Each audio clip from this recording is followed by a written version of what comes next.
students, have a very sweet day to all of you. I hope you are well and safe at your home. जी हाँ प्यारे बच्चों, आप घर पे ठीक ठाक होंगे ये उम्मीद करता हूँ, और ये भी उम्मीद करता हूँ रोज का काम रोज कर रहे होंगे। प्यारे बच्चों, आज मैं आपको सिखाने वाला हूँ 11th इकोनॉमिक्स बुक आपकी है माइक्रो इकोनॉमिक्स, और चैप्टर नंबर है 3rd। जो 3rd चैप्टर आपका है उसका एक टॉपिक मैंने लिया है मेजरमेंट ऑफ यूटिलिटी। यूटिलिटी को मेजर कैसे करते हैं? देखो, यूटिलिटी को मेजर करने की दो संभावित जो है वो पहलू है, दो एस्पेक्ट हैं जिसमें यूटिलिटी को मेजर कर सकते हैं। दो ही मेजरमेंट के तरीके हैं, एक है cardinal number, cardinal utility measurement, और दूसरे वाला है ऑर्डिनल यूटिलिटी मेजरमेंट। पहला है कार्डिनल यूटिलिटी मेजरमेंट और दूसरा है ऑर्डिनल यूटिलिटी मेजरमेंट। जो आपका चैप्टर 3rd है इसका नाम है यूटिलिटी एंड इट्स मेजरमेंट या cardinal utility measurement.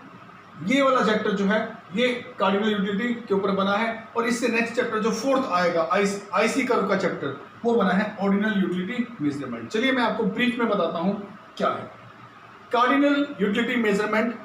It refers to the, जी हाँ बच्चों, it refers to the utility measurement in विच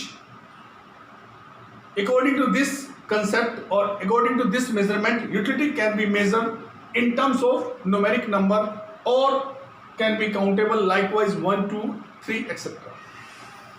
इस सिद्धांत के अनुसार यूटिलिटी को न्यूमेरिक नंबर्स में व्यक्त किया जाता है या फिर उन्हें गिना जा सकता है।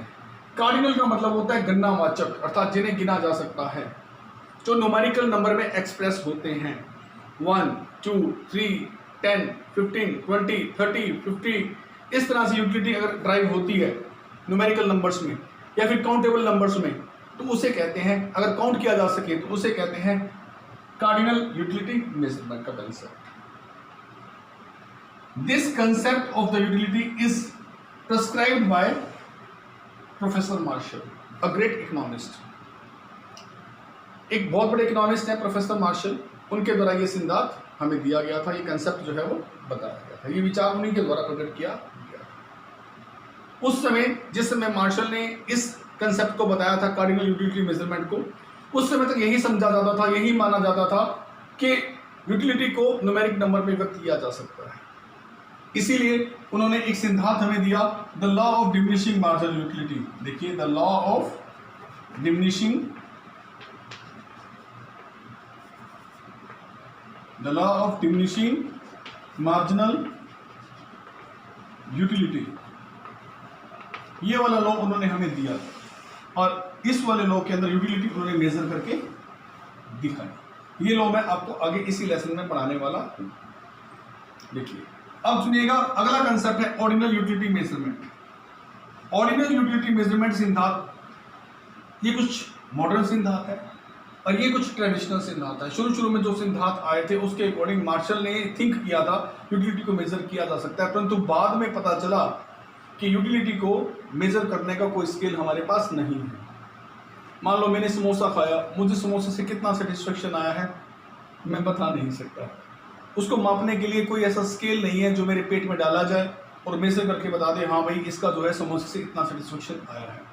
मेरी रोटी खाई, मेरी भूख शांत हुई, एक रोटी से, दूसरी रोटी से, तीसरी रोटी से कितनी मेरी भूख शांत हुई, उसको मापने वाला स्केल आज तक नहीं हुआ। लेकिन हाँ, ये जरूर है कि पहली से भूख शांत हुई, दूसरी से और शांत हुई, तीसरी से और शांत हुई, परंतु वो कोई मेजरमेंट नहीं है। हमने कहा कि यूटिलिटी को मेजर किया जा सकता है न्यूमेरिकल नंबर में, परंतु यहाँ ये पता चल रहा है कि भूख शांत हुई खाना खाने से, पानी पीने से प्यास शांत हुई, कितनी प्यास थी, बहुत प्यास थी, कितनी शांत हुई, कितनी दूसरे गिलास से शांत हुई, कितनी तीसरे गिलास से शांत हुई, कितनी दूसरी रोटी से शांत हुई, कितनी तीसरी रोटी से शांत हुई। इसको मेजर करने का कोई स्केल हमारे पास उपलब्ध नहीं था, इसलिए इस मार्शल की डेफिनेशन को वीक डेफिनेशन माना गया, और इसके बाद मॉडर्न डेफिनेशन देने के लिए, इस कंसेप्ट को देने के लिए, ऑर्डिनल यूटिलिटी मेजरमेंट को देने के लिए प्रोफेसर हिक्स ने अपनी बात रखी। जी हाँ, ये सिद्धांत ट्रेडिशनल है, पहले आया था। इसमें यहाँ एक कहा गया था यूटिलिटी को मापा जा सकता है, परंतु कुछ वर्षों तक ये सिद्धांत लोग फॉलो करते रहे।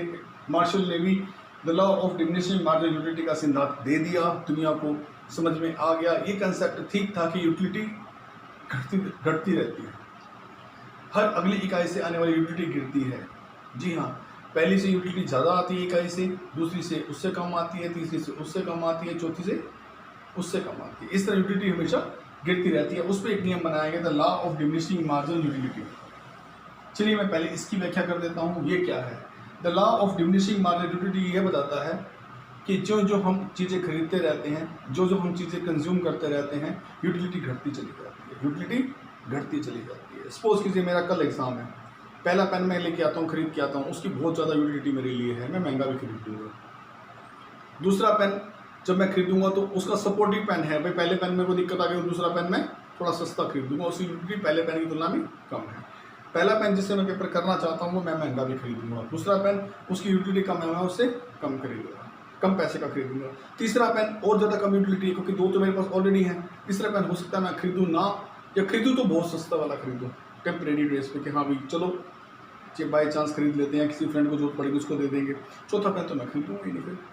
तो मेरे बच्चों वही है कि इसमें यूटिलिटी को मेजर किया जा सकता है, ये कंसेप्ट था, इसके according law of diminishing marginal utility बना।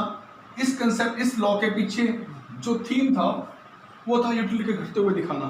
वो थीम सही था, वो सोच सही थी, लेकिन ये कहा गया कि यूटिलिटी को मेजर किया जा सकता है काउंटेबल नंबर में 1 2 3 4 में, ये चीज़ यहाँ गलत हो गई। इसके बाद जो लॉ आया वो आया ऑर्डिनल यूटिलिटी कंसेप्ट का, जिसमें सही सोच का जो है वो कंसेप्ट रखा गया। और ये सोच जो आई, ये आई प्रोफेसर हिग्स के माइंड में, और उन्होंने क्या बताया, उन्होंने ये बताया कि यूटिलिटी को इस सिद्धांत के अनुसार यूटिलिटी को कभी भी न्यूमेरिक नंबर में व्यक्त नहीं किया जा सकता, can not be measure in terms of numeric number.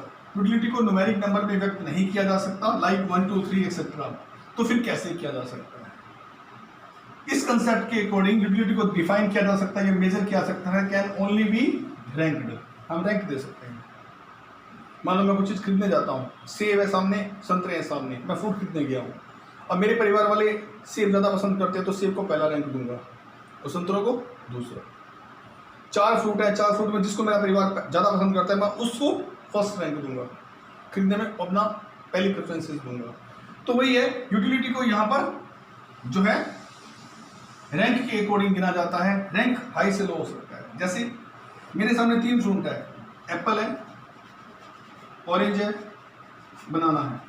अब मेरे परिवार वालों को अगर एप्पल पसंद है तो मैं पहला रैंक एप्पल को दूंगा, मार्केट में जाके पहले एप्पल को देखूंगा और उसको खरीदने की कोशिश करूंगा। एप्पल बहुत महंगा हुआ तो मेरी दूसरी पसंद क्या है, या ये नहीं मिला तो मेरी दूसरी पसंद क्या है, मैं ऑरेंज को खरीद दूंगा। ऑरेंज दूसरे नंबर पे मेरा परिवार पसंद करता है, तीसरे नंबर पर बनाना का नंबर आता है। तो इस तरह से मैं हाई टू लो रैंक दे सकता हूँ, पहला रैंक, दूसरा, फिर तीसरा। इस तरह से रैंक दिए जा सकते हैं। या प्रेफरेंसेस, पहली पसंद मेरी एप्पल है, यहाँ पे क्या है कि रैंक हाई टू लो, या फिर मेजरमेंट प्रेफरेंसेस में भी हो सकता है, यानी जिसकी तरफ मेरा ज़्यादा झुकाव है, मोर क्या है, मोर मैं एप्पल लेना चाहूँगा, ज़्यादातर मेरी पसंद क्या है, एप्पल लेने की। कम पसंद क्या है, बनाना मेरा कम पसंद वाला है। इसी तरह जब वस्तुओं को रैंक दिए जाते हैं, यूटिलिटी के आधार पर रैंक दिए जाते हैं, या उनके अंदर प्रेफरेंसेस दी जाती है कि ये ज़्यादा पसंद है, ये उससे कम पसंद है, ये उससे कम पसंद है। अब लेडीज़ को दुकान पे ले जाओ, वो सूटों में रैंक बता देती हैं कि ये वाला फैशन का है तो इस पर मेरी पहली पसंद है, वो चीज़ नहीं मिली तो दूसरा ये फैशन में है, मेरी दूसरी पसंद ये है, और वो भी नहीं मिली तो फिर तीसरी पसंद और लास्ट पसंद मेरी ये है, और तीनों नहीं मिले तो वो खरीदेगी नहीं और एक दुकान पे चली जाएगी। या हो सकता है वो पहली पसंद के लिए भी अगली दुकान पे शिफ्ट हो जाए। तो इस तरह से यूटिलिटी की मेजरमेंट जो है वो हिग्स का कहना था, प्रोफेसर हिग्स का कहना था कि यूटिलिटी को जो है रैंक वाइज या प्रेफरेंस वाइज जो है वो किया जाता है। और ये जो है इसके ऊपर भी जो है एक लॉ बनाया गया, और उस लॉ का नाम है मेरे बच्चों इंडिफरेंस कर्व, आईसी कर्व, जो आप अगले चैप्टर में पढ़ेंगे। तो अगर डिफरेंस करने लगे तो डिफरेंस कैसे हो सकता है, ये प्रोफेसर मार्शल ने दिया था, ये प्रोफेसर हिग्स ने दिया था, ये ट्रेडिशनल था, ये मॉडर्न है। इसमें ये नियम बना था तो इसमें आईसी कर्व का, इंडिफरेंस कर्व का नियम बना था। इसमें न्यूमेरिकल नंबर्स में यूटिलिटी को मेजर किया जा सकता है, जबकि इसमें रैंक या प्रेफरेंसेस के अकॉर्डिंग मेजर किया जा सकता है। 4 डिफरेंस मैंने कह दिए हैं, बाकी बेटा आप अपनी बुक पढ़िए और अच्छी तरह से स्टडी कर लीजिए।